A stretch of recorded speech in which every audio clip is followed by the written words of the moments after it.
Welcome to chemistry search. आज हम discuss करेंगे फिजिकल प्रॉपर्टीज़ ऑफ एल्केन्स। इसमें हम स्टडी करेंगे boiling point, melting point and solubility. तो सबसे पहले हमें एल्केन के बारे में कुछ इन्फॉर्मेशन पता होनी चाहिए। सबसे पहले हमें ये पता होना चाहिए कि जो एल्केन्स हैं उनकी नेचर कैसी है, नॉन पोलर।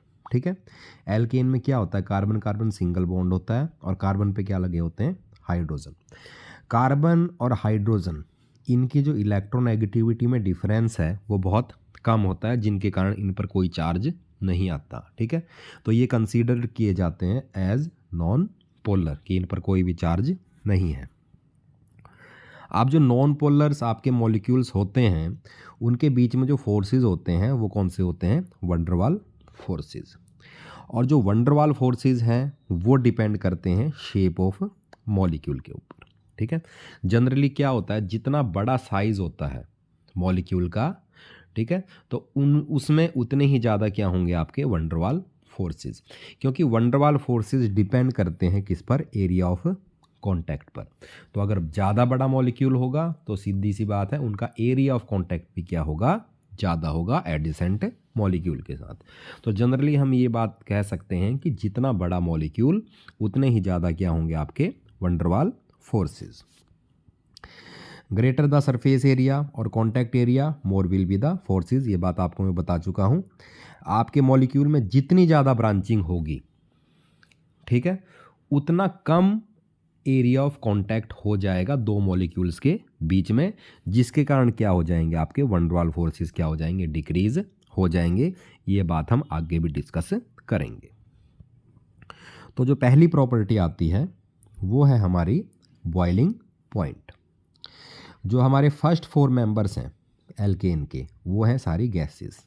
ठीक है, क्योंकि छोटा साइज होने के कारण इनमें जो वंडरवाल फोर्सेस होंगे, जैसे अगर मैं मीथेन की बात करूं, मीथेन का फॉर्मूला है आपका CH4, ठीक है, इथेन का है C2H6। तो इनका साइज छोटा होता है, जिनके कारण क्या होता है कि जो इनमें वंडरवाल फोर्सेस होते हैं उनका मैग्नीट्यूड भी क्या होता है, कम होता है।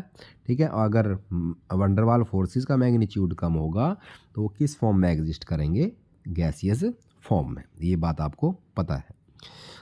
अगर हम C5 से लेकर C15 एल्केन्स की बात करें, मतलब वो एल्केन्स जिसमें 5 कार्बन से लेकर 15 कार्बन तक प्रेजेंट हैं, तो सीधी सी बात है साइज़ बढ़ जाएगा। ठीक है, साइज़ बढ़ेगा तो वंडरवाल फोर्सेस भी बढ़ेंगे। और अगर दो मॉलिक्यूल के बीच में फोर्सेस बढ़ेंगे तो वो किस फॉर्म में एग्जिस्ट करेंगे, लिक्विड की फॉर्म में। ठीक है, आपको पता है सॉलिड में सबसे ज़्यादा इंट्रैक्शन होते हैं, लिक्विड में थोड़े कम होते हैं और गैसेस में बहुत ही कम फोर्स ऑफ अट्रैक्शन होते हैं। अगर मैं उनसे ऊपर की बात करूं, कार्बन 18 या 15 से ऊपर की बात करूं, तो वो सभी क्या है, हमारे वैक्सी सॉलिड्स। ठीक है, क्योंकि साइज़ बड़ा होने के कारण जो मैग्नीट्यूड है वंडरवाल फोर्सेस का वो क्या हो जाएगा, बहुत ज़्यादा बढ़ जाएगा। तो यहाँ पर हम देख सकते हैं the regular increase in the boiling point of alkene. यदि आप लोअर मेंबर से हायर मेंबर की तरफ बढ़ोगे तो बॉइलिंग पॉइंट क्या होगा, इंक्रीज होगा। क्यों होगा, due to increase in surface area of molecule. जितना बड़ा मॉलिक्यूल होगा उसका सरफेस एरिया क्या होगा, उतना ही ज़्यादा होगा। और मैंने आपको बताया था अगर सरफेस एरिया ज़्यादा होगा तो वंडरवाल फोर्सेस उनका मैग्नीट्यूड भी क्या होगा, ज़्यादा होगा, जिसके कारण क्या हो जाएगा, बॉइलिंग पॉइंट बढ़ जाएगा। ठीक है, तो जितना बड़ा एल्केन उसका बॉइलिंग पॉइंट उतना ही ज़्यादा। अब जैसे आपको अगर मैं एक एग्जांपल दूं, देखिए जैसे आपका कोई भी एल्केन ले लीजिए आप। ठीक है, जैसे आपका ब्यूटेन है, कितने कार्बन है ब्यूटेन में, 1 2 3 और 1 4। ठीक है, एक ये मॉलिक्यूल ब्यूटेन का है, एक दूसरा मॉलिक्यूल ब्यूटेन का है। ठीक है, 4 कार्बन वाला। ठीक है, एक मेरे पास प्रोपेन है, प्रोपेन में कितने कार्बन होंगे, 3 कार्बन। ठीक है, 1 2 और 1 3। तो आप देख सकते हैं कि जब ये दो मॉलिक्यूल एक दूसरे के कांटेक्ट में आएंगे तो क्या होगा, जो ब्यूटेन है उसका एरिया ऑफ कांटेक्ट ज़्यादा होगा किससे, प्रोपेन से। ठीक है, इससे आप कह सकते हो कि जो वंडरवाल फोर्सेस हैं उनका मैग्नीट्यूड ज़्यादा होगा किसमें, ब्यूटेन में, और प्रोपेन में क्या होगा, कम होगा। ठीक है, और अगर मैग्नीट्यूड ज़्यादा होगा वंडरवाल फोर्सेस का तो उसका बॉइलिंग पॉइंट भी कैसा होगा, ज़्यादा होगा। ठीक है, तो ब्यूटेन का जो बॉइलिंग पॉइंट है वो ज़्यादा है किससे, प्रोपेन से। अब अगर मैं आइसोमेरिक एल्केन्स की बात करूं, आइसोमेरिक एल्केन्स कौन से होंगे, जिनका फॉर्मूला, तो आइसोमर्स क्या होते हैं, जिनका फॉर्मूला सेम हो लेकिन स्ट्रक्चर कैसी हो, डिफरेंट हो। ठीक है, अब जैसे जैसे ब्रांचिंग होती रहती है मॉलिक्यूल में, आपको ये बात ध्यान रखनी है, जैसे जैसे ब्रांचिंग होगी तो एरिया ऑफ कांटेक्ट क्या होता रहेगा, कम होता रहेगा। यहाँ पर एग्जांपल है, यहाँ पर देखिए, तो जैसे ये है हमारा पेंटेन। ठीक है, इसमें 5 कार्बन स्ट्रेट लाइन में है। ठीक है, उसके बाद हमने क्या कर दी, इसमें एक ब्रांचिंग कर दी और यहाँ पर हमने 2 ब्रांचिंग कर दी। ठीक है, सभी में आप देखोगे 5 ही कार्बन है। ठीक है, आइसोमर है ही पेंटेन के, 5 कार्बन है, बाकी 12 क्या है, हाइड्रोजन है।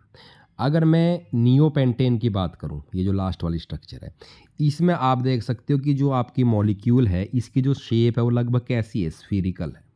ठीक है, तो 2 नियोपेंटेन के अगर मैं मॉलिक्यूल लूं तो इनका जो एरिया ऑफ कांटेक्ट होगा वो क्या होगा, बहुत कम। ठीक है, अगर एरिया ऑफ कांटेक्ट बहुत कम होगा तो वंडरवाल फोर्सेस भी कैसे होंगे, कम होंगे, और उनको क्या करना, सेपरेट करना आसान होगा, और बॉइलिंग पॉइंट भी क्या होगा, उनका कम होगा। तो यहाँ पर आप देख सकते हैं नियोपेंटेन का जो बॉइलिंग पॉइंट दे रखा है वो कितना दे रखा है, 282.5। ठीक है, कम दे रखा है। और यहाँ पर देखिए एन पेंटेन का कितना दे रखा है, 309 केल्विन। तो इसमें जो वंडरवाल फोर्सेस हैं उनका मैग्नीट्यूड कैसा है, सबसे ज़्यादा है। तो आपने बात ध्यान रखनी है, जितनी ज़्यादा ब्रांचिंग होगी वंडरवाल फोर्सेस उतने ही क्या होते रहेंगे, वीक होते रहेंगे, और जितने वंडरवाल फोर्सेस वीक होंगे उतना ही बॉइलिंग पॉइंट भी क्या होगा, कम होगा। इसके बाद डिस्कस करते हैं मेल्टिंग पॉइंट के बारे में। मेल्टिंग पॉइंट में आप देखिए, जो मेल्टिंग पॉइंट होता है एक्चुअली वो डिपेंड करता है आपका जो मॉलिक्यूल है वो किस तरह पैक है क्रिस्टल में। अगर अच्छी तरह से पैक है आपका मॉलिक्यूल तो आपको उसे अलग करने के लिए क्या करना पड़ेगा, ज़्यादा एनर्जी देनी पड़ेगी, और हम ऐसे कह सकते हैं कि मेल्टिंग पॉइंट क्या होगा, ज़्यादा होगा। ठीक है, यहाँ पर एक मेरे पास डाटा है, यहाँ पर देखिए प्रोपेन से जब हम आगे की तरफ जा रहे हैं, प्रोपेन है आपका, ब्यूटेन है, फिर पेंटेन, हेक्सेन, हेप्टेन, आप देखिए बॉइलिंग पॉइंट क्या हो रहा है, इंक्रीज, मेल्टिंग पॉइंट क्या हो रहा है, इंक्रीज हो रहा है। ठीक है, due to increase in van der Waals forces. ठीक है, अब एक चीज़ आप और देखिए यहाँ पे, अगर मैं किसी ऑड कार्बन से इवन कार्बन पर जा रहा हूँ तो बॉइलिंग पॉइंट में बहुत ज़्यादा डिफरेंस आ जाएगा। ठीक है, देखिए 85.3 से कितना आ गया, 134.6। लेकिन अगर मैं इवन से ओड पे जा रहा हूँ तो वहाँ पर जो डिफरेंस आ रहा है बहुत कम आ रहा है। ठीक है, आगे भी देख लीजिए, ओड से मैं इवन पे आ गया तो देखो 143.3 से एकदम कितना बढ़ गया, 178.5। और 6 कार्बन वाले से अगर मैं 7 कार्बन वाले एल्केन में आया तो इंक्रीज़ हुआ वहाँ पर बहुत कम। ठीक है, तो इसे हम बोलते हैं अल्टरनेशन इफेक्ट। अल्टरनेशन इफेक्ट ये कहता है कि जो even number of carbon atom वाले एल्केन हैं उनका मेल्टिंग पॉइंट थोड़ा सा ज़्यादा होता है किससे, ओड वाले से। अब मैं आपको इसका रीज़न बताऊंगा, रीज़न क्या है। तो सबसे पहले मैं आपको बताऊंगा अल्टरनेशन इफेक्ट है क्या। ठीक है, alternation effect, alkane with even number of carbon atoms have higher melting point than those of odd number of carbon atoms because alkane with even number of carbon atom is more symmetrically packed।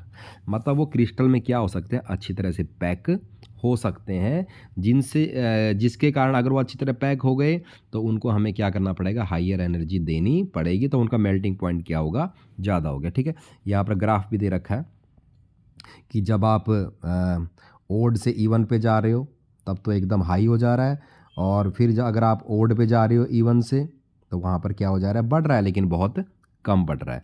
तो मैं आपको structure दिखा देता हूँ यहाँ पर, एक even वाले की और एक ओड वाले की। देखिए यहाँ पर मेरे पास स्ट्रक्चर है, ये जो पहला एग्जांपल है आपका, ये है आपका हेक्सेन, एन हेक्सेन।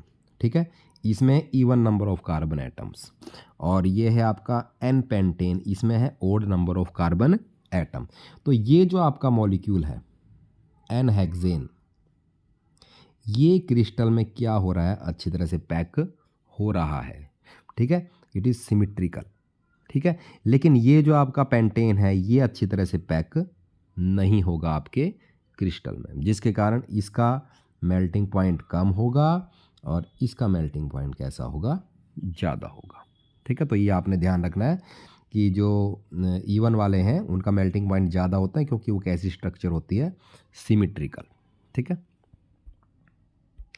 इसके बाद आती है आपकी सॉल्युबिलिटी, ठीक है। तो केमिस्ट्री में आपको एक रूल पता होना चाहिए, लाइक डिजोल्व लाइक, ठीक है। तो हमने स्टार्टिंग में ये कहा था कि जो नेचर है एल्केन की वो कैसी है, नॉन पोलर, ठीक है। तो नॉन पोलर आपका जो सब्सटेंस है नॉन पोलर सोलवेंट में ही डिजोल्व होगा, क्योंकि ये दोनों आपस में क्या करते हैं, इंटरेक्ट करते हैं। तो due to non polar nature of alkane, ठीक है, they dissolve in non polar solvent, जैसे कि आपका बेंजीन है, कार्बन टेट्राक्लोराइड है, ईथर्स हैं, ठीक है। ये पानी में क्या होगा, इनसॉल्युबल होगा, ये पानी में नहीं डिजोल्व होंगे। क्यों नहीं डिजोल्व होंगे, क्योंकि पानी की नेचर कैसी है, पोलर, ठीक है। और इसकी एल्केन की कैसी है, नॉन पोलर। तो नॉन पोलर पोलर में डिजोल्व नहीं हो सकता, तो इसलिए ये वाटर में क्या नहीं होंगे, सॉल्युबल नहीं होंगे। Due to non polar nature of petrol it is used in dry cleaning of clothes, ठीक है। क्लॉथ्स की क्लीनिंग में काम आता है पेट्रोल, जहाँ पर आपका जो क्लॉथ है अगर उस पर ग्रीस के स्टेन लग गए हैं, क्योंकि ग्रीस कैसा है, it is non polar. Petrol भी क्या है आपका, इट इज़ हाइड्रोकार्बन, ठीक है, ये भी नॉन पोलर है। तो ग्रीस इंटरेक्ट करेगा पेट्रोल से, ना कि पानी से, ठीक है। अभी लिखा हुआ कि पेट्रोल क्या है, एक मिक्सचर है किसका, लोअर एल्केन्स का, ठीक है। तो ये कुछ प्रॉपर्टीज़ थी आपकी, फिजिकल प्रॉपर्टीज़ थी किसकी, एल्केन की, ठीक है। नेक्स्ट लेक्चर में हम डिस्कस करेंगे chemical properties of alkene. Thanks.